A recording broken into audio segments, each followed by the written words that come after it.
The opinions and views expressed in the following program are those of the speakers and the host, and do not necessarily reflect those of Yoakley Scott Corporation and your sports network. Yeah, I've been closer to Jesus before, so can you help me out? Oh, can you help me out? Am I on my own? Am I on my own? But can you help me out? Am I on my own? Am I on my own? Or can you help me out? Can you help me out? I've been scared to look in my soul.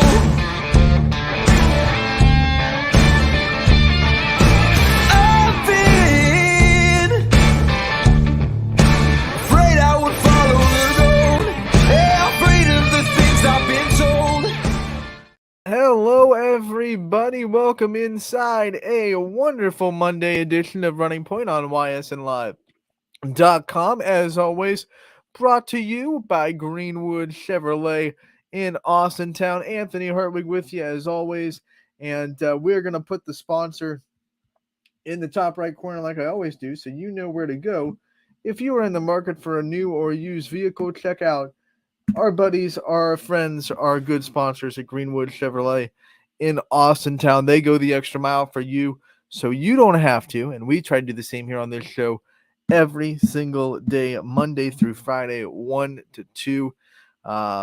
We thank them for their constant support of this show since day one through all the ups and downs. And we hope that they continue to do it throughout the career of the show. So we thank them and we dive into this Monday. It's going to be a great show. We're going to talk more tournament time because it is officially the start of tournaments for softball, and the brackets for baseball are also officially out. So we are in that mode. Softball still has a couple of regular season games to sweep up before all teams start tournaments, but there are tournament games today. There are tournament games tomorrow. There are tournament games on Wednesday.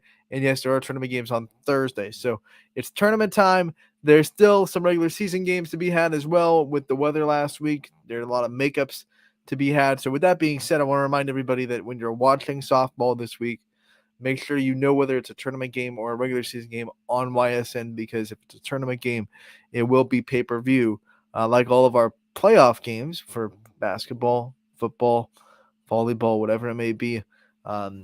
We have to put up that paywall because of the fee that the OHSA puts down on streaming tournament games. So if you're watching a tournament game in the next 4 days on YSN, it will be $9.99, gets you access to every tournament game on the network that night, technically every game on the network, but you don't have to pay for the regular season game. So if there's a makeup game happening tonight that you want to watch, or it's still, conference up in the air, you want to see that game, make sure you can tune in for free. And if it's a tournament game, once again, it will be a paywall, $9.99. That'll be the same thing for baseball as well. One payment of that $9.99 gets you access to all of the games that night. It doesn't carry over, but it does give you everything that night. So with that being said, what else we're going to do today? We're going to kind of recap the weekend. We had a full weekend of baseball and softball, despite having a lousy week overall last week weather-wise. We had a pretty good weekend. We're also going to talk about the night that is, preview all the games that are happening, and we do have an interview to play for you today. We did a fifth senior on Friday. We're going to do another fifth senior today with Caitlin Mitchell from the fifth softball team. So we're going to play that one for you as well towards the middle of the show. So it's going to be a great show. We thank you guys for coming on and tuning in with us. But let's first talk about the games that happened over the weekend. Saturday, I was in Brookfield, and they welcomed in Howland, and this was a really, really good softball game because it was a great non-conference test for Brookfield. I was really impressed with them.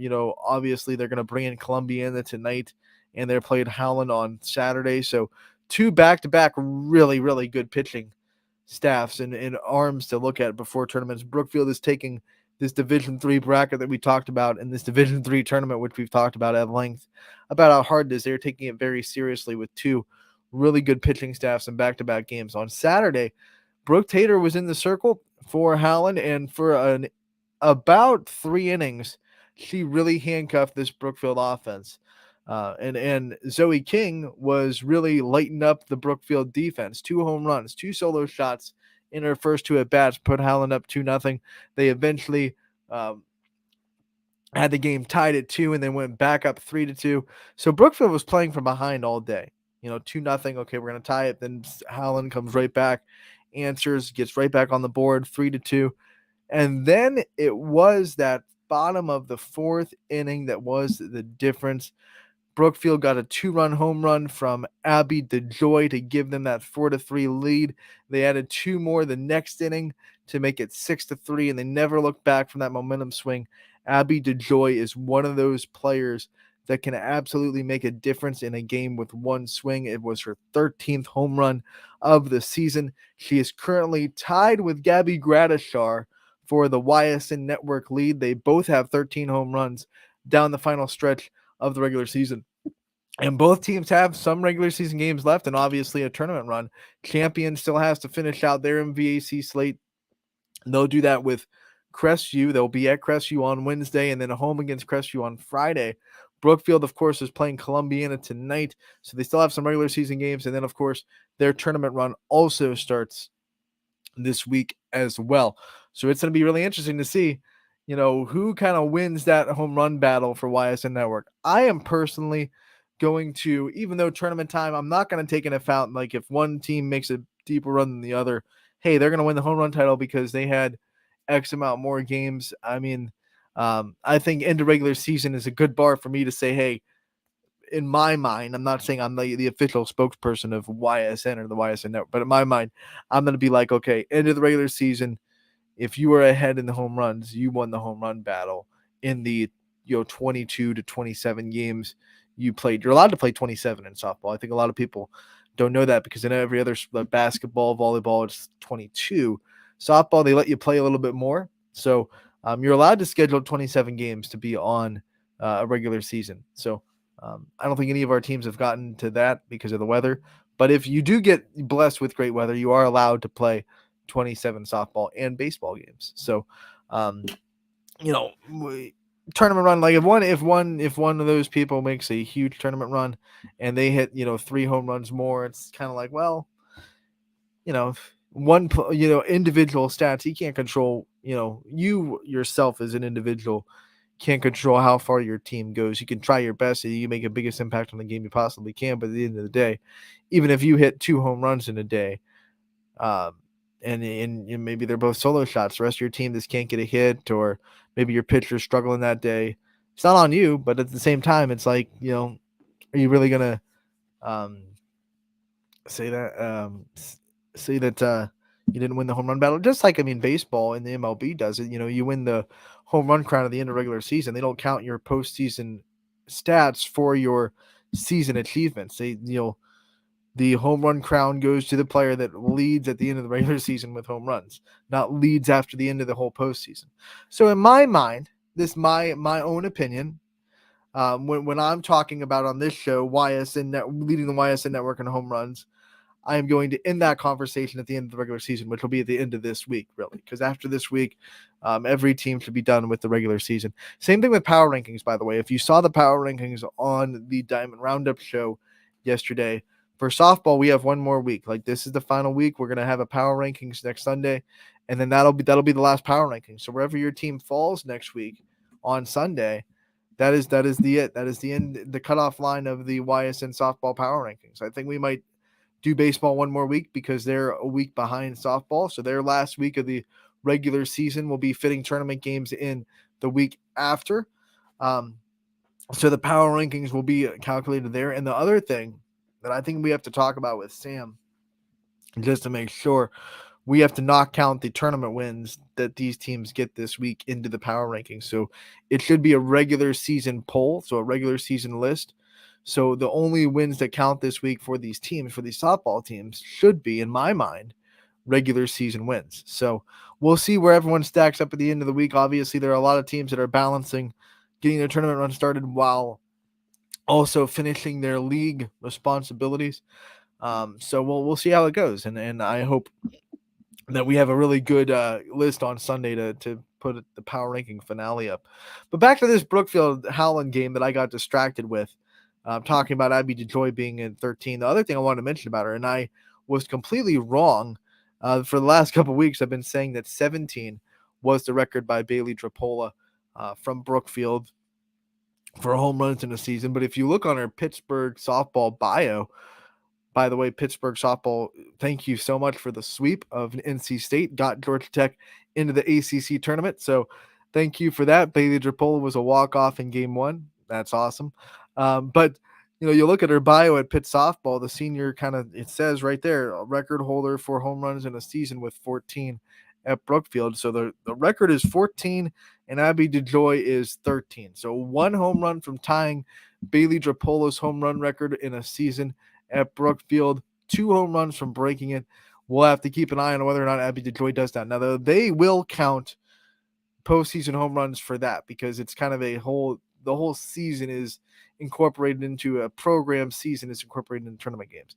I'm just talking from when I was talking about not counting it towards, that was just my discussion, right? My discussion of who wins the YSN Network home run title, which you don't get anything except me talking about it. It's not like we're going to give out a plaque for winning the home run battle, but the programs will count postseason games as, if she hits a home run in the tournament, that will count towards that record. So she's got 1 more to tie, 2 more to win. Hopefully she's able to do that. Hopefully, if it all works out, she'll be able to do it on YSN. That would be a great moment to have on the network.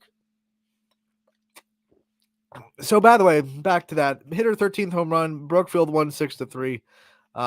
That's a big win for them. Upper division caliber win against Howland, the Division 2 team up there. It's a great win. They have Columbiana tonight, another big test for Brookfield in Division 3, different district bracket. So I don't think they'll run into each other in the districts, but a very big test is Mackenzie Gamble and the Clippers come into Brookfield, try to slow down that Brookfield offense. Abby DeJoy hitting over 450 with 13 home runs now and now 39 RBI on the season. It's a big test for that offense for Brookfield. Howland is going to obviously look ahead as well. They had a really tough end of the week. I mean, they had 2 against Boardman on Thursday, Gilmore Academy, a 1-run loss on Friday, and then they go to Brookfield on Saturday, not only having to contend with everything that Brookfield presents, but it was also Brookfield's senior day. That's always tough to go and match the momentum and energy of a senior day that your opponent is bringing out. That's always tough. So Howland's going to have to bounce back. I think they're still a very formidable team. They have the pitching with Brooke Tater. Alexia Spangler was not there on Saturday, dealing with a little bit of an illness. So when they get Spangler back, which should be no problem after she gets healthy, she's another pitcher in the circle they can go to. They have a 1-2 punch. She's an extra bat in the lineup. Jade Fazette is really starting to heat up. The bottom of that order is starting to heat up a little bit. Tomko had a good day at Gilmore Academy. Had a pretty good day at the plate against Brookfield. So now it's not just Masucci, King, and Tater at the top 3. The 6 through 9 hitters are really starting to heat up a little bit for Howland. The only thing that I think is going to be their bugaboo and be something that they really have to work on going forward is this the cleanness on defense. Sometimes they get a little bit sloppy on the defensive side, and I've seen them, a handful of times this year get into trouble because of the errors that happen in the infield. So once they sure up that and they kind of sure up the mental mistakes, and most of them I've seen have been mental mistakes, not this like the physical errors, which just happen. I think coaches will much rather see their players have the physical errors than the mental ones. And, they have to work on trying to cut that out, which, easier said than done. I'm just a podcaster sitting here saying, don't make errors in the field. But, that's just everyone has something, right? Everyone has something they can get better at. And I think Howland's defense is that thing that is the difference between them having the really, really good regular season and them having the season that they're having right now, which is still good. Just I don't think that Coach Waite, if she's honest, and she'll tell her team this, because I heard her tell her team this, hasn't met their potential. She knows exactly what they're capable of, which is dangerous in the tournament. but they just haven't been able to nail that down yet. And I think defense is one of the big reasons why. Not pitching, not hitting. I think it's been the defensive side of things when they have struggled has come back to bite them. As we go forward into the weekend, obviously some big games that happened on the softball side of things. Champion was able to go to North Royalton, a Division I team with 10 wins on the season, and they smoked them twice, 11-0, 11-1. It was just a absolute like flex on everybody. Like this was supposed to be a really good game. I was talking to a couple of coaches during the week while we were kind of sitting waiting for games to happen. Hey, how about this North Royalton Champion matchup on Saturday? We can't wait for that one. That's going to be a really good one. And Champion wasn't having any kind of talk about a really good game. They just went down there, dominated both games, 11-0, 11-1. Gabby Gradishar in the first game pitched a shutout, and then she also hit 2 home runs in the game to kind of that was the one thing that tied Abby DeJoy. They went into Saturday with DeJoy with 12 and Gradishar with 11. DeJoy hits 1 and Gradishar hits 2, and now they're tied at 13. Abigail Metters had a great day at the plate in game 2. She hit a home run. She pitched a great day, only giving up 1 run on, I believe, like 4 hits. I mean, no one talks about Metters in the circle because Gradishar is so electric, but Metters, it makes that 1-2 punch very, very dynamic.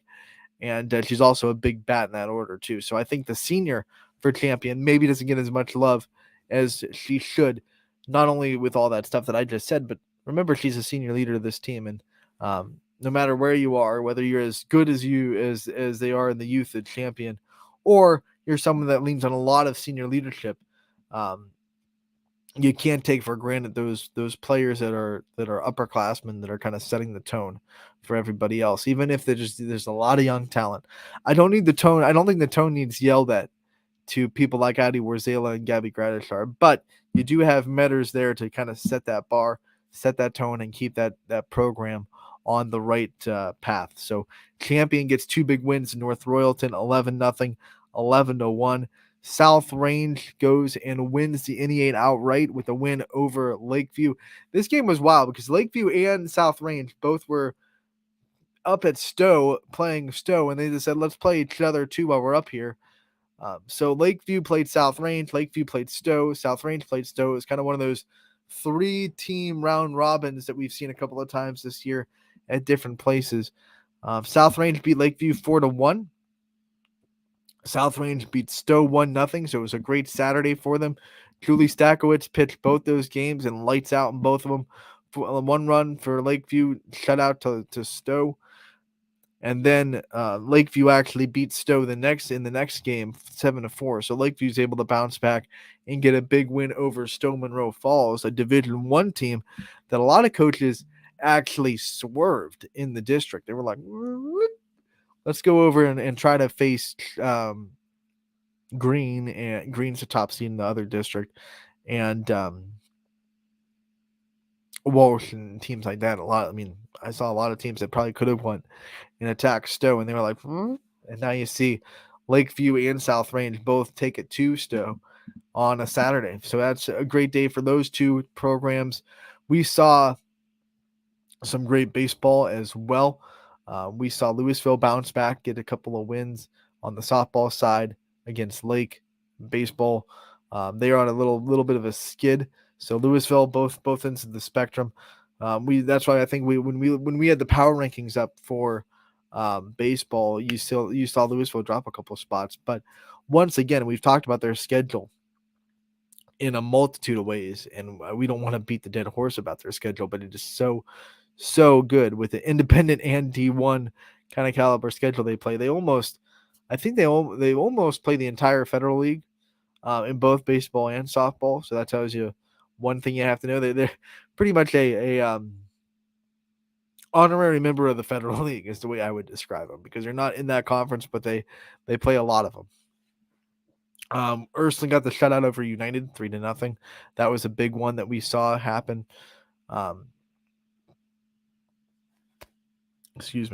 We saw obviously Canfield on Friday backed up the win over Fitch in game 1 on Thursday. They backed it up with a 1-0 win on Friday. So they sure up that AAC championship Congratulations to Canfield. We had Coach Niddle on the Diamond Roundup show yesterday talking about that, talking about how just intense those matchups with Fitch are, especially when you have to go to Fitch and the atmosphere that was there with softball and baseball happening at the same time.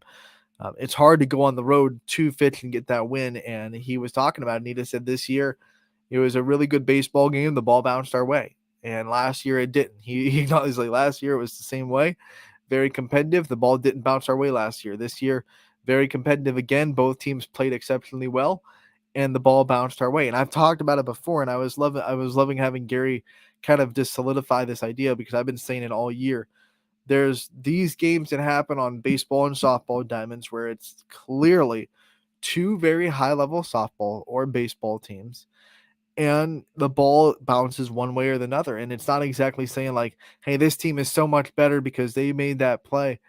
It's like, hey, if these two teams play 10 times in one season, they're probably going to split 5-5 because the ball's going to bounce 50-50. It's not going to bounce one way all the time. It's not going to bounce the other way all the time. Sometimes in baseball, because it is so fickle, the ball bounces either your way or not your way in those kind of closely contested games where both teams are executing at a very, very high level, both playing good defense, both hitting their spots in their pitching, both making good offensive adjustments.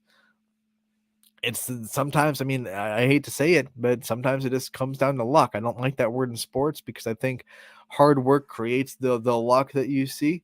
And I think that's true in baseball and softball as well. But, sometimes you hit a ball down the line and, as much as we like to say that's a great job keeping that ball fair, like it went, like if it went fair by 3 inches at the end of that's luck, right? I mean, that's luck. You did a good job getting a bat on the ball, but that could have easily been 3 inches foul.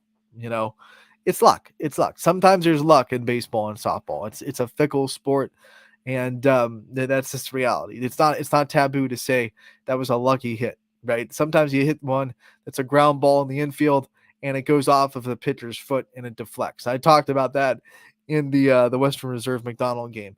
Great job by Western Reserve to put the runners in scoring position, to put themselves in that position where a play like that will score a run. But at the end of the day, Hannah Heath did her job, pitched a ball that forced a ground ball. And 9 times out of 10, it's a ground ball to the shortstop, picks it up, makes a throw. They're out of the inning. This ground ball went off of Hannah Heath's foot, trickled away from the shortstop, run scores. McDonald eventually wins 2-1 with that run being the difference. That's just the kind of thing that happens when two really good teams are going up against each other. It's not bad to say it was lucky. It's not a shot at McDonald to say that was a lucky bounce. It was. It was a very lucky bounce. McDonald played exceptionally well to let that one lucky bounce be a difference maker. But it was a lucky bounce. He hit off the pitcher's foot, deflected off the shortstop. Luck is involved in this sport, and luck is going to be involved in this tournament run. You are not going to see, okay, unless you're champion of 2019, they didn't really need much luck. Most of the times, you're not going to see a team win a state championship without something lucky or something kind of just rolling their way at some point in the run. It's very rare. It's very rare to see a team just absolutely, bulldoze their way straight through a state championship where they didn't need any kind of luck or any kind of things going their way. We don't see it too often. I remember 2019, though, champion not allowing a single run through the state championship game and run rolling everybody. That was something else. That was a dominant team. That's one of the big reasons why in the COVID year, people thought that they were just geared up for another state championship. It was going to be 4 in a row. And there was no reason not to think that with the way they just roughhoused the tournament in the year before with Allison Smith and Sophie Howell and all those great players that are now going on doing great things in college. So with that being said, we're going to dive into tournament time now as we are going to finish out softball. We did divisions 1 through 3 last week. I want to talk about division 4 real quick today, since that is going to be the one that is starting today as well. Divisions 1 and 4 are sectional starting today and sectional finals on Wednesday. Divisions 2 and 3 will be Tuesday and Thursday as sectional semis and sectional finals. So we go in division 4, and I'll just pop up the seeds real quick so you can get reminded on what the seeds are in Division 4. Not going to go through all of them because I've already done that last week when they came out. But here are kind of the seeds and how they match up with each other. Western Reserve still that 1 seed. McDonald the 3, who obviously beat Western Reserve on Friday night. They'll play again on Tuesday, tomorrow. So here's the seeds. A lot of YSN schools gathered in, and I think it should be a very fun bracket. Matthews was the district district champion the last 2 years. They're sitting at the 6th seed, looking to make it a three-peat, and they don't have to deal with Brookfield anymore, who is the team that met them in the district championship the last 2 years. Matthews maybe having a down year compared to their standards, but still very formidable in this district. Let's go into these districts. We'll start with Northeast 1 and look at how it's shaped up. And I didn't share the screen. I was like, everyone's just looking at me. Let me pop this bracket up so you can actually see it. There you go, full screen on the bracket. You can see that Springfield is sitting there at the top of this Northeast 1 bracket as the 4th seed. They're going to be awaiting the winner of Newton Falls and East Palestine happening tonight in East Palestine. That is the 14th seeded Bulldogs against the 24th seeded Newton Falls Tigers tonight at 5 o'clock in East Palestine. The other sectional final will be awaiting 2 semifinals between Lordstown and Bristol in one semifinal. And then the other one will be Fairport Harding against Matthews. So no YSN teams to speak of in that one, but I think Matthews has the clear edge in those four teams there. I would not be shocked. I would actually be surprised if Matthews didn't win their way to a district semifinal out of that sectional. On the bottom half of the bracket, we have the 5 seed Jackson Milton. They will go up against the winner of Lisbon and East Canton happening tonight in Lisbon. That is 11 versus 18, 5 o'clock there. And then we go to the bottom half and the other sectional that is both semifinals having to fight out for each other. Middlefield Cardinal against Wyndham. And then we have Bloomfield against McDonald. Now, it's going to be very interesting because McDonald obviously sitting down there as the 3. They're the highest seed in this bracket, which usually you see get a bye. But they decided to not take the bye. They wanted to get into a sectional semifinal first. They had the option of obviously going to this spot where Springfield's at, or they could have gone to the spots that Jackson Milton's at. But they elected to not get the bye. They will play a sectional final tonight against Bloomfield, and they will play the winner of Cardinal and Wyndham. There is no reason why McDonald should not get to a district semifinal with the way they're playing right now, and the way they've set things up with the highest seed in their way being the 16th seeded Cardinal. And you look at the facts that if they do get to a semifinal, it's going to be 3 really good MVAC teams fighting for a district championship in this bracket. I think it's going to come down to McDonald, Jackson Milton in this one, which would be a great rematch of 2 really good games that happened between those 2. And then up here, I think it's Springfield wants to get in there, but Matthews I think will also have a say in that. So if I had to pick Springfield, Matthews, McDonald, Jackson Milton, no, I think McDonald would love Springfield to get that win so they can get which would be a rubber match kind of between Springfield and McDonald. McDonald took one from the Tigers. Tigers took one from McDonald. So that'd be an interesting district championship. I'm not ruling out Jackson Milton. They played McDonald in 2 very close games that they feel like were one of those ones I talked about where balls could have bounced their way, could have not bounced their way. I think Jackson Milton has a very good offense. McKaylee Thornhill in the circle does a really good job pitching. The times that she has struggled this year, a couple of times here and there, she does walk. So I think when she stays in the strike zone and attacks these hitters and gets aggressive, it's got a really good defense behind her, and that's when she can be the most dangerous. If that's a pitcher's duel between McDonald and Jackson Milton, it'd be one heck of a duel between Thornhill and O'Brien. In fact, I wouldn't be surprised if McDonald throws McCombs tonight against Bloomfield to give her some warm up innings for tournament time because they're gonna need her in this tournament run. They're not gonna, they're not gonna ride O'Brien the whole way. I feel like, especially with the way that McCombs pitched in last year's district tournament run, all the way to the championship. I think, I wouldn't be shocked if McCombs gets to start tonight. Then they have O'Brien for these next two games, and probably O'Brien for the rest of the district run after tonight. If just kind of spitballing, I'm not, that's not official. I'm not looking at any lineups or anything like that. So that's what the bracket looks like in Northeast One. The district semis and championships will be played at Jackson Milton at 4 o'clock and 6 o'clock, and then the championship of this Northeast One will be on May 17th at 5 o'clock once again in Jackson Milton. So that's how you look in the first district in Division 4. Let's pop on over to the other one where we'll see the 1 seed Western Reserve Blue Devils over there. The other thing interesting about this is that 3, 4, and 5 all went into that bracket. So it's going to be a very competitive one, which will make this one Western Reserve.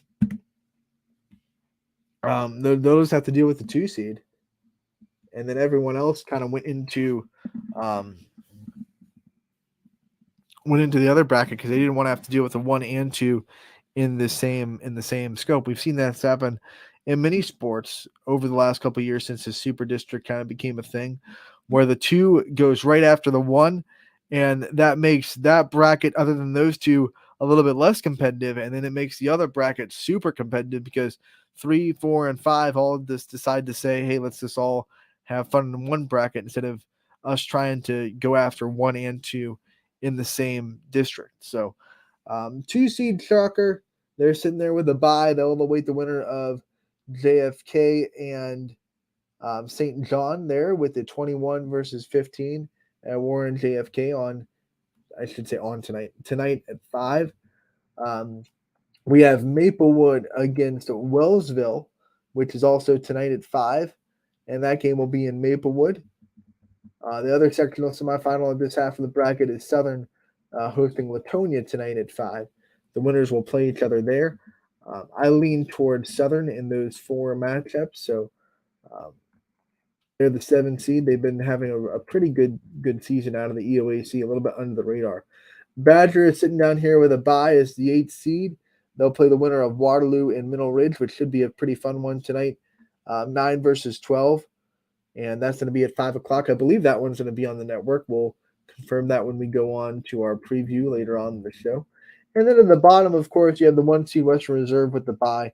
They await the winner of Lowville and Sebring, who are 2 MVAC Scarlet Tier teams. So no matter what, Western Reserve is going to get a conference matchup in their sectional final.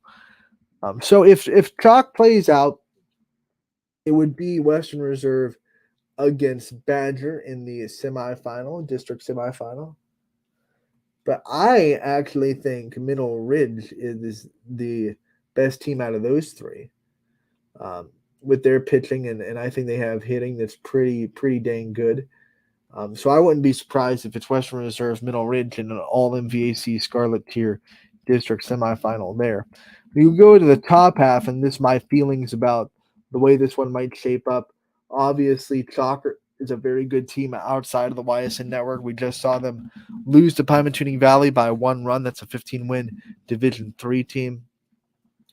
They've had a lot of big wins in their own right. I think they'll march their way to a district semifinal, and then on the bottom half of this sheet, probably would have to deal with Southern in the district semifinal.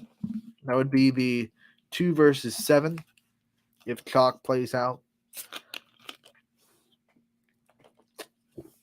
I think that would be 2 really interesting district semifinals, Chalker versus Southern, and Middle Ridge. If that works out, Badger could win that game. I have no problem seeing that. They have a lot of speed on their team, and if you let them on the base pass, they're very, very hard to defend. But I think Kelsey Dye is a really good catcher as a freshman. I think she'll obviously be up for the task of keeping that speed off the base pass. So be a very interesting matchup if Middle Ridge wins today and goes to Badger on Wednesday. But, like I said, if it plays out the way I'm kind of guessing, Western Reserve and Middle Ridge would be round 3. I think Western Reserve has handled that side of the matchup. But it's hard to beat a team 3 times, especially a good team like Middle Ridge. We go, and this one will be in Badger. So Badger will be the host of the district. So Kinsman will be the host of the semifinals and the finals. And the semifinals are going to be on May 15th at 4. And then the championship will be on May 17th at 5 o'clock in Badger. And that's kind of a look at the 2 districts in Division 4. As we go back to this homepage, I want to remind everybody that this is the Northeast District page. These brackets can also be found on the OHSA main page if you go find softball. I like this page because it lets you look at the seedings as well and the voting results. But the one thing that you have to go to the OHSAA webpage, main webpage, I should say, for is the region breakdowns and what these teams will have in front of them after they win a district. So if you want that information, you'll have to go to the OHSA main site. This one is ohsaa.org/northeast-sports, and then you can find, softball in that category as well. With that being said, what we're going to do is we are going to take a quick break and then come back with the Caitlin Mitchell interview, senior from Austintown Fitch. So we'll be right back with that and more on Running Point, brought to you as always by Greenwood Chevrolet in Austintown. 21 News delivers the news as it happens, using the latest technology from where it happens. Live here outside the Mahoney County. On air, online, Wednesday afternoon weather update. Very dangerous. and on the 21 News social media platforms. I'm on the road right now. 21 News, the Valley's only locally owned source for trusted news since 1953.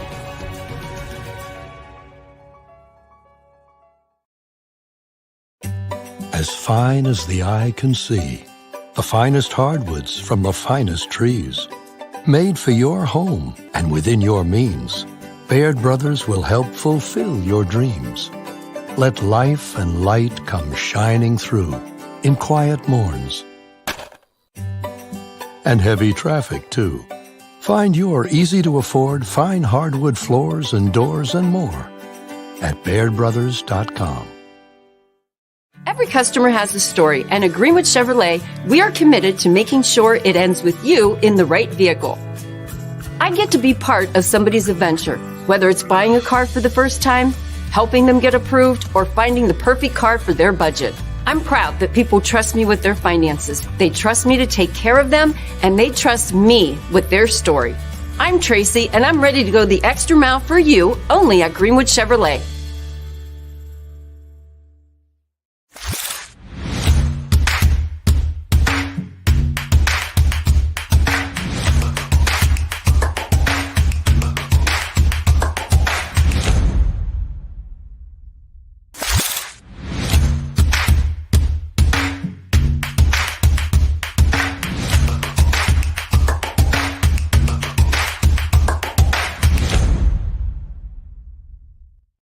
Welcome back to Running Point on ysnlive.com, brought to you by Greenwood Chevrolet in Austintown. They go the extra mile for you, so you don't have to. Anthony Hartwig again with you. Like promised, after that break, we are going to hear from Caitlin Mitchell, senior from Austintown Fitch. And it's a great interview with me and Ty. We got together again. For the first time in a long time, we've been able to get together for an interview. But we did a bunch of Fitch players last week. We're going to continue to play a couple of Fitch interviews. We're going to spread them out with some other athletes that we've been able to get over the weekend as well. So you don't get a Fitch overload, but they are going to be played throughout this week. And I think they'll probably trickle in the next week as well. We're going to play a senior today. We had senior McKenna Hogan played on Friday. So here is senior from Austintown Fitch softball, Caitlin Mitchell. So Anthony Hartwig with one of the Senior leaders over at Austin Town Fitch this year, second baseman Caitlin Mitchell.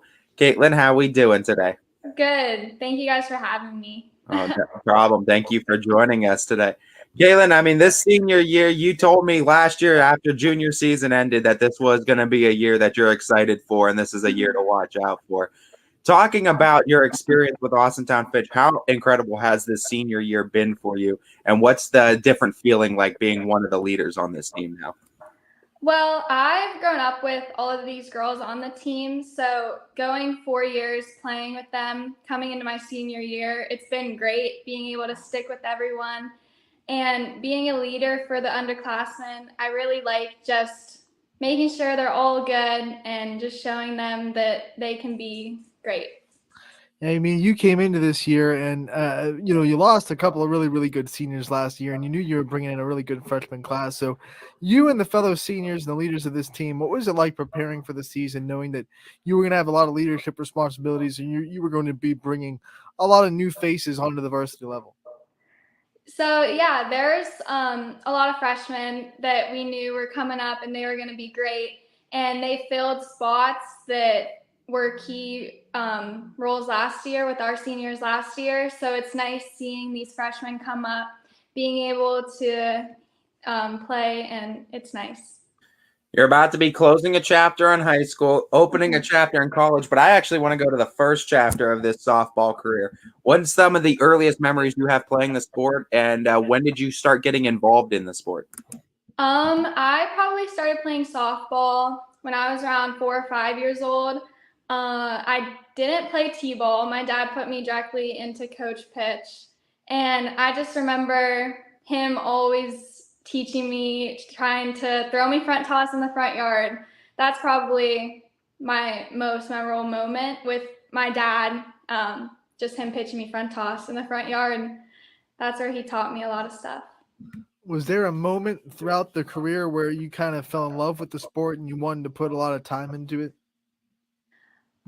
Yeah, I would probably say that even when I was littler, I always wanted to play softball and keep it going all the way into college. So I've always just wanted to, really. Talking about that too, we were at your signing day going to Notre Dame, and you're going to be staying a Falcon too. So I mean, it kind of. What was that excitement level for you too, knowing and guaranteeing before the senior year, I got another 4 years of playing the sport that I love and continue to develop myself now at the next level? Yeah, I mean, everyone supported me with my decision going to Notre Dame College, and it's just nice knowing that I'm going to go there for the next 4 years with amazing coaches and an amazing team, and I'm just excited to get to know everyone there and finish the season strong. All right, so obviously playing at the next level had to be a dream of yours since you started playing softball. What was it like to sign that letter and have that moment and realize that that dream became reality? It was awesome. It was something that, I've always wanted. It's something that me and my dad talked a lot about, going to play softball in college. So being able to sign was just a moment that I've wanted forever. And so it was really nice being able to do that this year. I have one more college question. When you made the decision and you said, okay, I'm going to do Notre Dame, and you knew this was going to be where you were going to go, who was one of the first people that you texted or called and said, this is it, I'm going to go to Notre Dame? Well, I was on the phone with Coach Stopp at Notre Dame College, and my dad wasn't home at the time. It was just my mom here. But she was actually inside. I was taking the call outside, and right when I got off the phone, I called my dad, but he didn't answer. So then I told my mom, and he called me back. Setting for dad. Yeah, it was going to be him, but it ended up being my mom. Such a dad-like situation. Who doesn't answer the phone. Yeah. Let's talk about the college though. The decision to go to Notre Dame, and what drew you to Notre Dame? What about it that was attracting for you to continue your career there?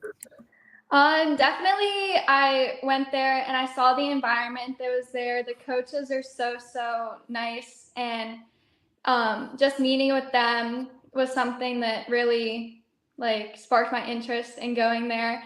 And then I ended up going to a couple games and seeing the girls and the atmosphere. And that's just something that I want to be a part of for the next 4 years. So that really made my decision that I wanted to go there. We know the recruiting process can be stressful. What was it like signing before your senior season started? That way you knew, all this year, you know where you're going. You don't have to worry about any of that kind of stuff, and you can just focus on being the best, player you can for Austintown Fitch. Yeah, I mean, obviously I'm thinking about the next 4 years, but knowing that I'm signed already and going there, this year I feel like I'm kind of more relaxed. I'm not worried about everyone watching me, and it's just nice knowing that I have that. I'm going there the next 4 years, and I can be more relaxed this year playing with my friends. Looking at your entire experience, high school career-wise, what would you say to your freshman self? I would say that I've accomplished really everything that I wanted to do in high school, and I'm happy with everything that I've done. When you see all these freshmen coming in, how do they compare to freshman Caitlin Mitchell? Like, what were you like as a freshman? I was definitely shy and smiley all the time, but I feel like I am still smiling all the time. Something that freshman Caitlin did was, I remember we were in tryouts and I just said, "Hey, Coach Ward." And it was just, I always said like, "Hey, Coach Ward." And that's just something that I just stick with now. Talking about your senior leadership on this team this year and having this experience with that this year. Obviously, we're coming towards the end of the season. We're getting to the point where now you got to start earning your next game in the season. So we know the end is inevitable for the season. But in saying that, what would be kind of your farewell message to your teammates too? And what's something you would like to leave your team with at Austintown Fitch? I would just say thank you for everything. Just they're always there for me throughout these last 4 years. And we all build each other up no matter what. Just having them there for me. I want to thank you. One of the things we always do with these player profiles is we ask the new leaders of a team, what did the leaders of the past teach you? So next year when you're gone and we ask someone from Fitch, a new leader of this team, what did Caitlin Mitchell teach you about leadership? What would you hope their answer would be? I would say always being there for everyone, being able to know that the underclassmen can come and talk to me is nice. And I just hope that they remember me for just always encouraging them. This dugout for Fitch is absolutely wild. So when you become a senior, you kind of are in charge of making sure that dugout stays loud. So what was that like, taking that under your wing, I guess, pun intended on that? I mean, we're loud all the time. Just keeping the energy up in the dugout is something that we always do all the time. And we always have something new that we do, new songs, new cheers. So just cheering with the team is great. We've asked your teammates today what their favorite chant was, so we have to ask you to stay with the theme. What's your favorite chant of Fitch softball in the dugout? I would say, any of the songs that we sing and we go like softer to higher.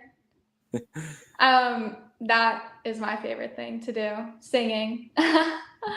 Your spot in the batting order too. You're right at the top of the order in between Ayla and Sid, and you serve a very important spot in the batting order. What was that like, taking on that responsibility, and what is it like being a part of this really good lineup 1 through 9? Everyone in the lineup is amazing. Being at the top, second in the lineup, I know if Ayla gets on, then I have to advance her any way that I can. And then when I get on base, if I get on base, I know that anyone behind me can move me and advance me. So that's nice knowing that you have girls in front of you, behind you, that can produce for the team. And one of the big things about softball is trusting your teammates to do their job. And obviously this team does that really, really well. What do you think are some of the factors to building the bonds with this team and being able to trust everybody that's on the field? So I feel like I said before, we've been all playing together for a while now. And some of the girls play travel softball together in the summer, so they have those connections. But then coming into high school season, just getting closer with everyone, being able to trust them in the field, defense, offense, that's really good for the team too. Did you view the Myrtle Beach trip this year as your senior year in a different kind of light now as this your last one with the team? Yeah, this Myrtle Beach trip, it was amazing. We made a lot of memories, and I'm happy that this one was my last one because it was just amazing to be down there with everybody. Obviously, you guys play a lot of tough competition, and you've played tough competition your all 4 years. But to get to the college level and to play that kind of level, you also have to be good in the travel scene. So, what's travel ball done for you in your career and being able to play in the summers? I've had amazing travel ball coaches throughout all my years playing travel softball, and just the teams that I've played for, they were amazing. It was great summers, great weekends traveling. And this will be my last travel season this summer. So I'm looking forward to playing with this new group of girls and coaches. One last question about that. What's it been like to be able to be coached by different people, maybe some different coaching, philosophies, different coaching styles, and try to learn as much as you can from everybody that coaches you? Yeah. So all my travel coaches, they've just always taught me so many new things, and sometimes have different styles, but I blend in with that. And they've all just been beneficial for me in the long run. What's the most impactful piece of advice or motto that a coach has had for you that you feel has affected your career in a positive manner? Just to stay within yourself when you're playing. Don't worry about the outside influences that are always there. There's always outside influences, just the crowd, the people. So just stay within yourself and you'll do good. While we're talking about advice that you've gotten, I also want to ask about your role models and some of the people that you look for inspiration during your career. I would say my dad, he's always been there for me through softball, and he coaches my sister in travel softball, so he might not be there a lot in the summertime. So, but I know he's always texting my mom, asking her how I'm doing. And then my mom's always at my games, always watching me and supporting me. But he doesn't always answer the phone. Yeah. Galen, before we let you go, we talked about what you wanted to do as far as thanking the teammates as well. But I guess for a piece of advice you want to leave these younger teammates that see where you've gotten, want to get to that college level of softball, what's the advice you would then give to them on getting there and accomplishing their dreams? Always leave your mind open to anything that can come up. There's so many colleges out there that offer so many things, and just look for what you want and what they offer, and you'll get there. And my last question for you is about your future. We're talking about your future as a softball player. We're so excited to watch you the next 4 years at Notre Dame. But obviously, there's going to come a time when you have to hang up the cleats. What does the future hold for you as far as career paths you want to go into, things you want to learn in college, and stuff like that? I'm going to major in chemistry with a biochemistry concentration right now, and I want to be a pharmacist. But recently, I've been deciding if I should change that. I don't know if that's something that I want to do right now. I've been thinking more about sports something in the future now, so I might change that major. Beautiful thing about college is you got a bunch of classes to kind of Yeah. pick and choose from to find your path in it too. Well, Caitlin, we wish you the best of luck for this season and throughout your future in your college career. We look forward to continue to following you and wish you the best of luck in all of that. And Thank you. look forward to talking to you again real soon. Yep. Thank you, guys.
Apologies about that. Had some technical difficulties I was trying to sort through, but we have it all fixed and we're good to go for the rest of this show. Want to preview the night that's going on tonight before we get out of here real quick.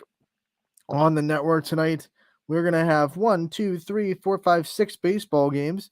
We'll start with Sam Torres going to Edgewood. That's going to be a 4:30 first pitch. Berkshire comes to town there. Fitch will be at Urson on scene 1. Alec Caberna will have that call at 5 o'clock. Columbiana will go to Lisbon. Joe Eusebio on the call there. We have Marlington at Louisville. Rob Roberts on the call with that one. Derek Rhodes is going to be at Salem for round 2 of West Branch versus Salem. And then Mineral Ridge will play Lowville on scene 1 at 7. Alec Caberna will be calling that game as well. We go down to softball.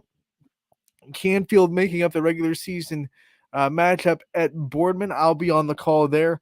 Want to remind everybody, because we just got this update earlier, like today, like 20 minutes ago. We will not be covering the sectionals of baseball and softball due to, one, makeups in regular season and announcers being taken up there. So the announcer availability isn't great. So we don't want people to have to pay $99 for maybe 1 or 2 sectional games that we're able to get to. So we're just going to cover sectionals with stories and interviews and all that fun stuff like we always do. But our broadcast schedule will pick up during districts for softball and baseball. So you get out to those sectional games. I'm going to call them out so you know where what's going on tonight for sectionals. These are all tournament games for softball. Waterloo at Middle Ridge in Division 4. Also, St. John at Warren JFK. Bloomfield will be at McDonald. We have, how am I going to say this? Coshocton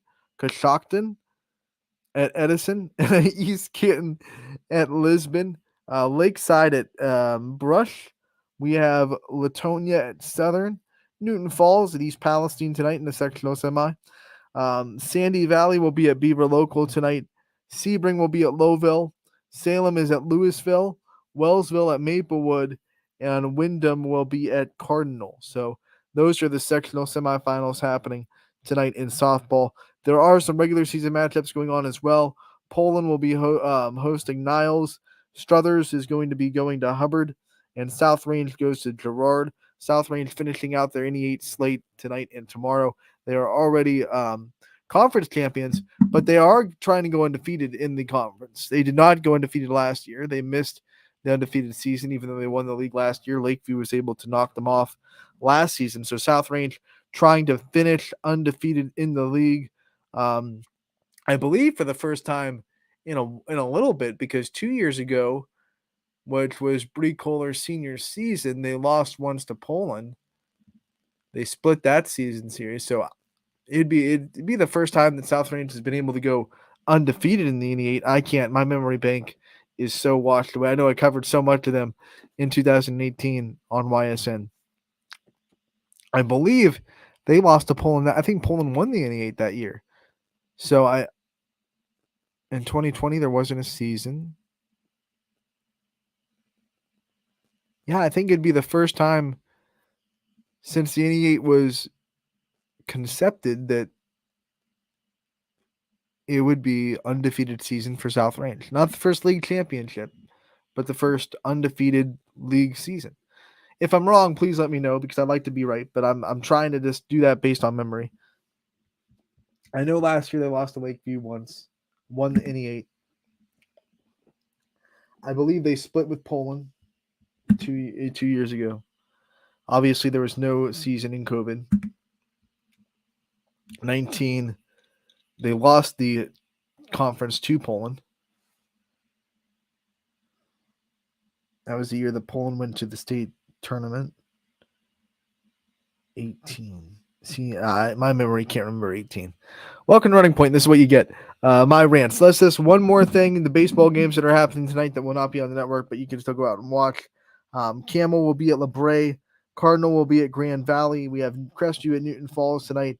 Garrettsville Garfield will be at Liberty. Heartland will be at Edison. Lakeview will be at Boardman. Latonia will be at Wellsville. McDonald will be at Western Reserve. We have Medina at Hoban tonight. Poland is hosting Niles. It's like their softball team. Pyman Junior Valley goes to St. John. South Range will go to Girard. Southern at Springfield, and then Struthers at Hubbard for baseball games happening tonight. That's going to do it for Running Point as we're going to get out of here.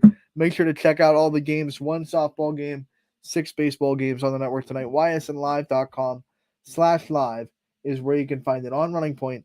Thank you so much for tuning in. Tomorrow, we are going to have an interview with Maddie Weimer from Boardman, played on the show, one of their star catch. Well, I shouldn't say their star catcher, one of their catchers.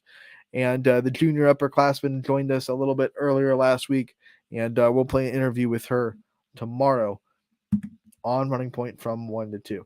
We'll see you then, everybody. Enjoy your day, and as always,